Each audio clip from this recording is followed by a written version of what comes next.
Hi guys, welcome to the first ever episode of the Youth Diaries, an online youth conversation where different young people can come together and discuss issues that affect them directly. My name is Daisy. I'm going to be guiding the discussion we're having in a few. But before we dive into the discussion, I'm going to give a chance to the young people we have today to introduce themselves and tell us who they are, what you want our viewers to know about you. I'll start from here. Good morning, everyone. My name is Rita Kabasomi. I'm a mother and I'm a social worker. So thank you for joining us today, guys. I hope this discussion is going to be interactive. Feel free to express yourselves the way you want to. We hope that each and everyone who is watching can also be able to interact with us by following us on our socials, that is Instagram, Twitter, and Facebook at Right Here Right Now Uganda. Also, please be sure to subscribe to our YouTube channel at Right Here Right Now Uganda. And drop comments in the comment section, people. Let us know what you think. Let us know where we can improve. Let us know what you want us to discuss moving forward. Today we're hosted by Kenji's Restaurant, Plot 10 Bukoto Street. It's a restaurant that offers food, drinks. Be sure to stop by with your friends. Today I'm here with my friends. Going to be sure to stick around and enjoy, the place after this. But I want us to dive into our discussion, people, today. Today we're going to discuss sexuality. Sexuality. I don't know even where to start from because, it's a topic that a lot of controversy surrounds sexuality, just because for different reasons people don't know what it is, people comprehend it differently, people understand it differently. But I want us to break it down just for us to understand and for the young people and whoever else is watching us today. Sexuality, I want to pick your minds, guys. In your own view, Herbert, what do you think sexuality is? I think sexuality is maybe one's understanding of oneself, your lifestyle, the way you move, the way you walk. Yeah. It's all about your general well-being, the way you take yourself. That's what I think sexuality is all about. Yeah, I think I agree with you. And a lot of people miss that small detail of, people think sexuality is directly linked to sex. I don't know. I think I also thought the same when I was growing up. I don't know who else thought the same. Rita, what do you think? Personally, I think sexuality encompasses a lot of things, right from childbirth. When you're born, your parents or the society assigns you to different roles of being a boy, being a girl. How is a girl supposed to behave in society or at home? How is a girl supposed to behave? The division of gender roles. And when you're growing up, people normally tend to judge you Yeah. basing on your maybe what you say, how you put on, how you socialize with the people around you. And to my own understanding, I think that is sexuality. What are the decisions that as young people we choose to make when we relating with our peers, our elders, even our bodies as we grow up? Yeah. Yeah, I think sexuality has a lot of things encompassed in it, and I think it starts right from childbirth until when you stop growing. I don't even know if you stop growing, but yeah. That's what I think. Yeah, I agree with Stella. Do you agree with everyone else or do you think differently? I agree because sexuality is broad, Yeah. from someone's sex to gender to how they behave, anything to do with. So I was going to say anything to do with sexuality, but it's anything to do with our actually bodies. Yeah, so it's anything we do with our bodies is mainly sexuality. I like to tell people that sexuality is directly linked to our way of life, you know? Just the way we live our lives over the course of time links to sexuality, the way you express yourself, the way you behave. Um, the way you interact with society, the way your emotional, physical, mental well-being is affected through those interactions, you know. So I think it's important for everyone watching us to know that there's a lot more to sexuality than just sex, you know.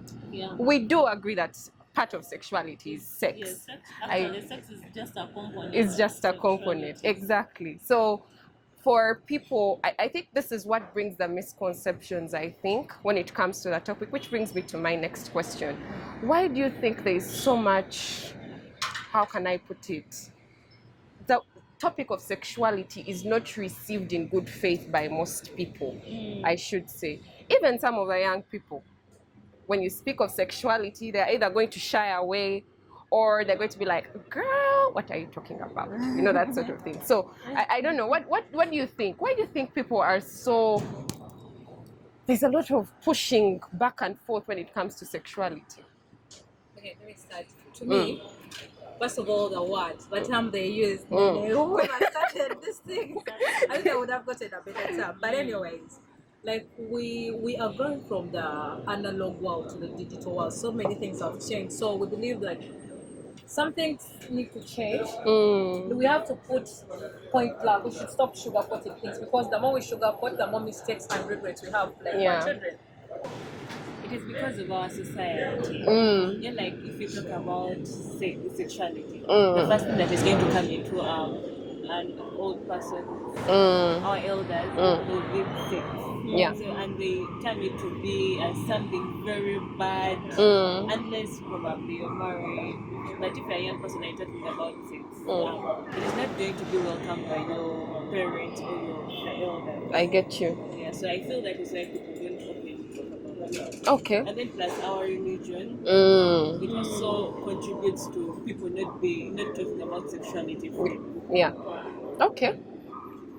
Yeah. Well, I also believe it's the society because you see in an African setting, sexuality. First of all, some people even don't understand the meaning of sexuality, so they just refer it as sex. They refer sex as something sacred, not supposed to be talked about in public. It is something parents think that you will come out automatic, maybe if you get married or something. Yeah, they feel so shy talking about it. So I think that's it mainly. Our society takes it as a secret thing. I think Africa is a bit lagging sexually. So we're very conservative in nature in terms of our norms and the values that we attach to certain things. So you feel like in Africa, or maybe let's say Uganda in particular, things to do with sexuality are sacred and should not be mentioned unless at a certain age or in a certain setting, right? Okay. That's what they think. Rita. Me, what I'll have to say is that I'll go back to Stella's point of the term sexuality itself. When one hears the term sexuality, it rings a bell straight away to sex. And if you take a good look or a background to our country, it is a country of values, religion, it's embedded in culture. We have so many different cultures. And so as the world is evolving, we bring in our sexuality. But remember, we're going to sit on table and discuss this with parents. Yeah. And then first of all, we have to ask ourselves, do parents know anything about sexuality? The young people themselves, do they know what's all about sexuality? And then when we go to the cultural leaders and the religious leaders, for them, I think they think that this is a new culture. We're copying in a new culture that is foreign, bringing it in Uganda, let me say, and we want to impose it to the maybe young people or to the children, but I don't think that's what it is. So I think what's bringing on the controversy is the lack of information. What do people know about sexuality? Do they know the components in sexuality? Because we cannot do away with sexuality. Just like you said, this is our day-to-day life. We're living it. We live in sexuality. I think we just need to enlighten people more. Yeah, and we know what sexuality is. Okay, so we're discussing sexuality and we're pinpointing people who don't want to actually speak about it. But now I want to know about you guys, your experience. When was the first time you heard of sexuality? Or now that you know what sexuality is and we are well aware that it's beyond just sex, when was the first time you had conversations surrounding this particular topic? Okay. I think my first encounter with the word sexuality was during my internship. Because I had my internship at Reproductive Health Uganda, and they had to take us through the community-based health, reproductive health. And that's when I came across the word sexuality education. Okay. Actually, sexuality So. education, yeah. Okay. Yes. Okay, Martha, I want to hear from you. Me personally, I have always talked about sexuality since high school, but I didn't know what it was called. You know how you talk about something, but you don't know that it's sexuality. Yeah. So I think I have known sexuality, I think, since my form 1, but I didn't know that it was actually sexuality. Okay. Stella, I want to know from you, particularly you. When was your first time? Or I want you to think beyond just sexuality as a word. Sexuality and everything that is encompassed within it.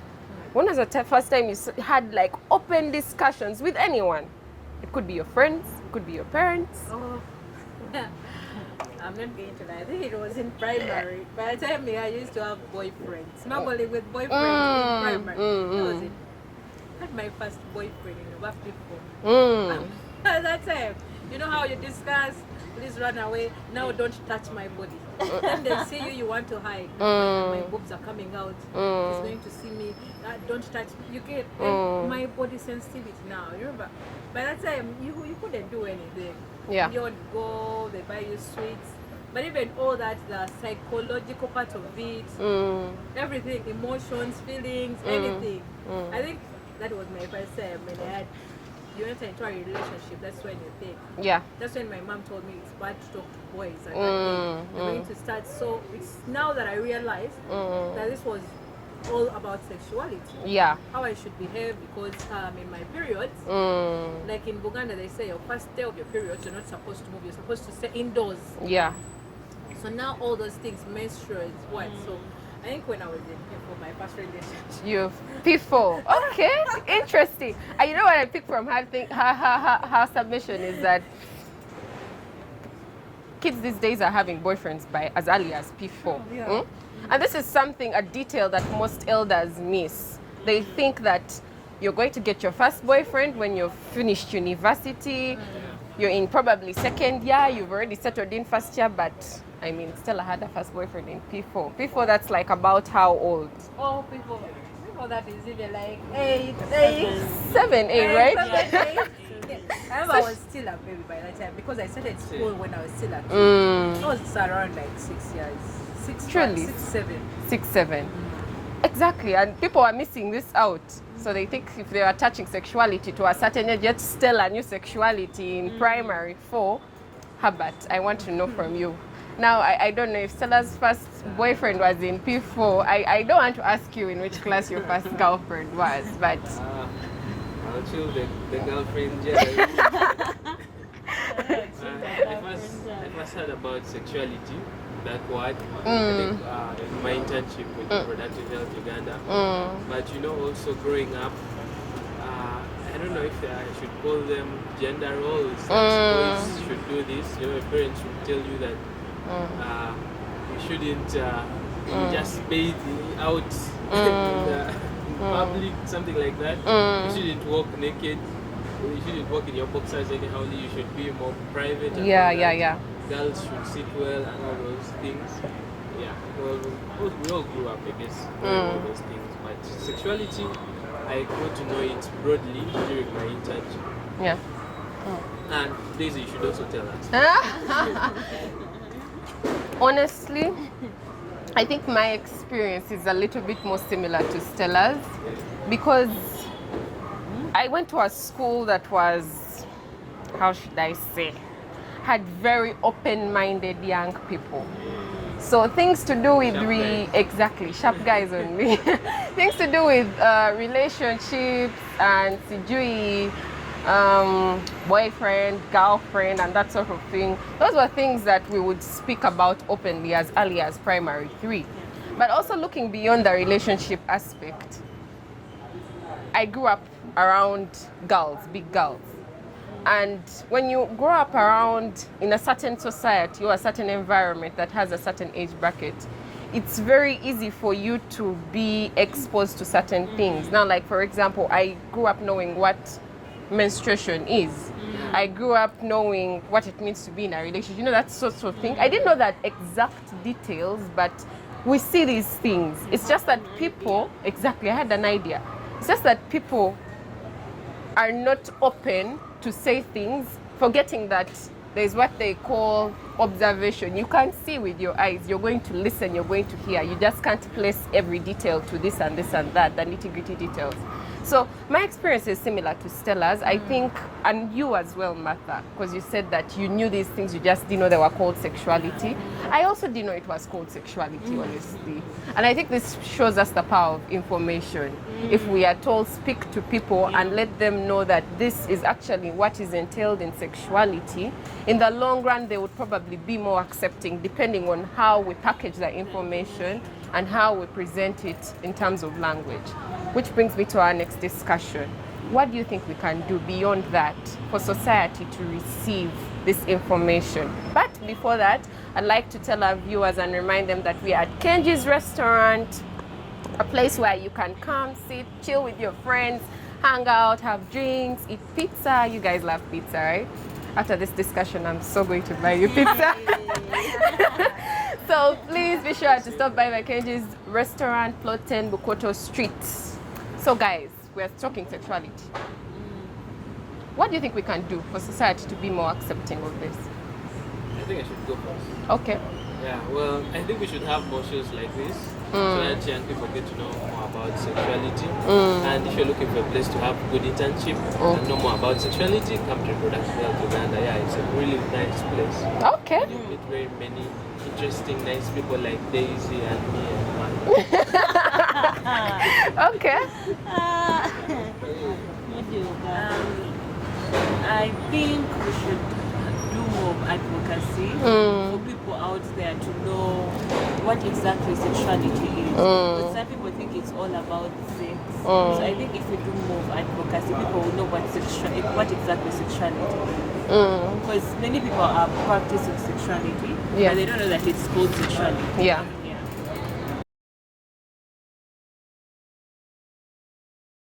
Okay, Martha. I think we should take a multi-sectoral approach. We should bring on board key stakeholders like parents, the government, the ministries, like Ministry of Health, then the young people themselves. Yeah. So before we sit on round tables to discuss about sexuality education, what do people out there know about sexuality education? For example, the young person deep down in Chanamukaka, what do they know about their bodies? What can they do when they realize they're menstruating for the first time? Yeah. So I think we should take the information right to the grassroots levels, to the people in communities. Yeah. Let us engage parents as many times as possible. Let us give time to this animal called sexuality education, because when we come up with let me say projects wanting to implement sexuality education, the projects end like in 3 years, 5 years. I think that is still a short timeline to reach our main goal. Yeah. So I think we should just go back in communities, engage parents, because we know that our family is the key institution of socialization. True. Yes, when we're born, it's our parents that nurture us first. Yeah. Not schools, not the government. We've seen this in COVID. children were given back to their parents, they've spent almost a year with their parents. And we've seen what's been going on. Children are raped by the people they know, their brothers, their uncles, and where are the parents? So the parents themselves have not done their role. We need to sit them down, break it down, and demystify the term sexuality so that they can understand it best. Yes. Okay. And maybe talk to their children. Okay, that's interesting. Yes, Stella.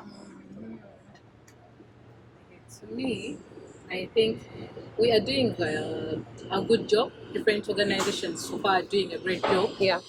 But the one thing they're doing is you find there's so many maybe like talk shows on TVs, lots of advocacies going on, but they're forgetting the people they are using to do the advocacy one. These are old people, Ministry of One, Ministry, but we know that even Ministry of Gender, there are those young people Yeah. who represent the young person. Yeah. So they forget to bring the very young people talk about it. Then they bring the elder The elder guys. people. So then the other thing is they're focusing too much in town. That's why you're seeing teenage pregnancies are raising highly in rural areas. I get you. Because we have this thing that parents cannot talk openly about some things like sexuality generally with their children. It is still there in the rural areas, leave alone in Kampala or in urban areas where you access TVs, internet. Even if you don't tell someone, they'll still find out on their phones, but someone who doesn't have a radio. So to me, I think, yes, we are doing a great job, but we need to find a better way, strategy to approach this. They need to just let them sensitize or educate more peer educators, and let these peer educators be sent to their fellow peers in rural areas. I get you.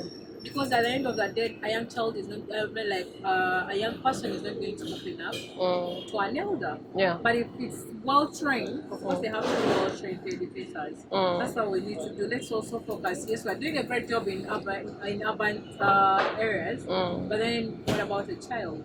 If we're aiming at teenage pregnancies and what everything, people don't know that they use pads. Then when they're in their menstruals, we find someone traumatized in their houses and fixing over pads, over clothes, Yeah. because they're shying away. So we need to tell them it's normal. Yeah. I get you. I think Stella brings out something very important and very key, which is meaningful youth participation, you know? Yeah.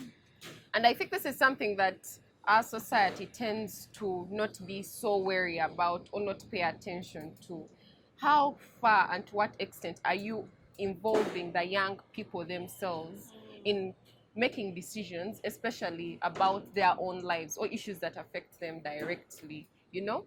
And I think what she says is key. If we can train these young people to also be able to pass on this information. But I think it's also important for the young people to also be involved at the end of it all, every step, because meaningful youth participation means you're involved from the planning all throughout up to the evaluation of certain programs or a certain project or even a certain show just like this, you know?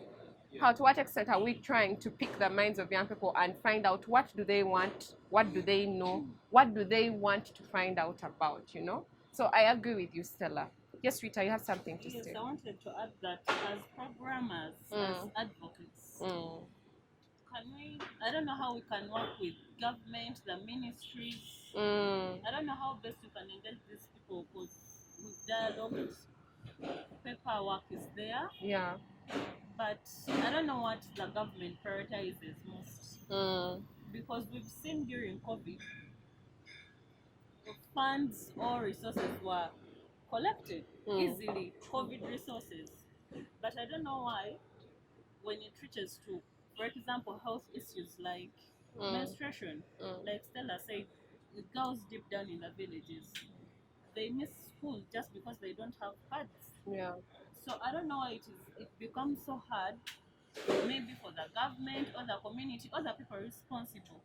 I don't know why it gets too hard for them to solicit Yeah. or to raise important things like pads. Why would even a girl miss school just because they cannot afford pads? Because they have to be stigmatized because they stain their uniforms. Yeah. Actually, I think there is a big dilemma, or there is a contradiction among our key like decision makers. Yeah. Because we're looking at the government or officials coming up or advocates coming up and saying, yeah, we people, you need to do this ABCD, you need to protect yourselves, you need to please use condoms. Then at the end of the day, you go to church for service, and the Reverend Father who comes and says, "Do not use family planning; it is bad." Yeah. And at the end of the day, I'm telling you, please do abstain. But in reality, when even some of their relatives are battling with maybe misery in their families because they got unwanted children, Yeah. so they are hiding away from the truth Yeah. and saying, okay, yes, religion is good and we need to preach about these things. But then how are we going to do it? At the end of the day, people are going to die, numbers of unwanted pregnancies and resulting into abortion deaths, unsafe abortions, and people are dying. At the end of the day, I'm not going to have anyone to preach to. Yeah. If people are dying like that, because the high rate, people are dying because of unsafe abortion, it's even worrying. So they need to wake up and get to the reality. Wow. Yeah, so I was saying, I don't know how much we can interact with these people, the religious leaders, the cultural leaders, the government itself. Because take a look at the National School Health Policy. It has not yet been signed for how many years, but children are dropping out of school. Young people are getting HIV day in, day out. Yeah. So I don't know what the government prioritizes, and I don't know what we can do to bring them on table so that we can speak the same language. Yes. Okay. So, Rita, I want to task you with something. I want you to look into that camera and speak to the government officials who are watching us right now and tell them that we need to prioritize issues to do with health, especially sexual reproductive health Please, and the rights. Ministry of Health, the Ministry of Education and Sports, and all the key ministries. Yeah. Please, please, please. Look into the issues that are affecting young people, especially young people in schools. We also have young people that are in communities that have dropped out of schools. They also need the information. Yeah. Please send the National School Health Policy.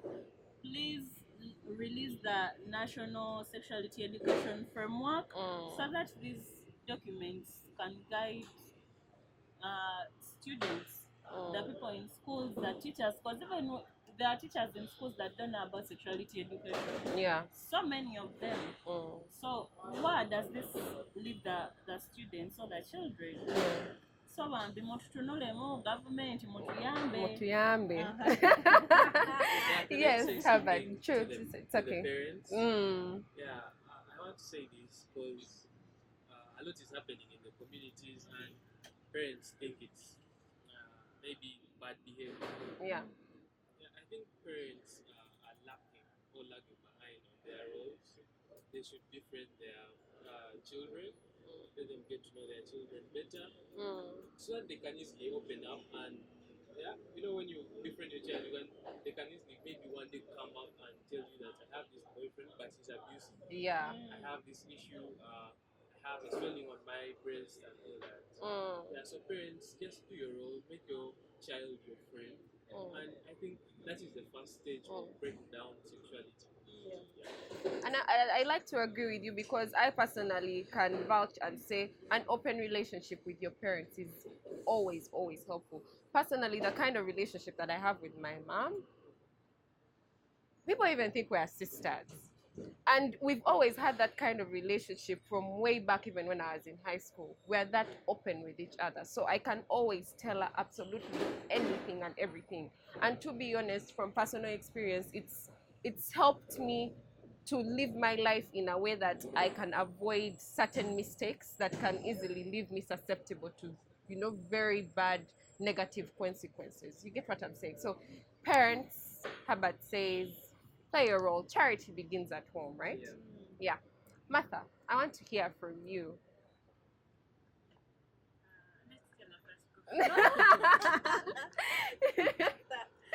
I can't wait for your point because it looks like it's going to close Exactly. the session. I want to supplement what Herbert says and what Daisy has said. Parents, there is one thing you need to know. Yes, we have to have a relationship with you, but still, some parents they have that connection and bond with their children. Yeah.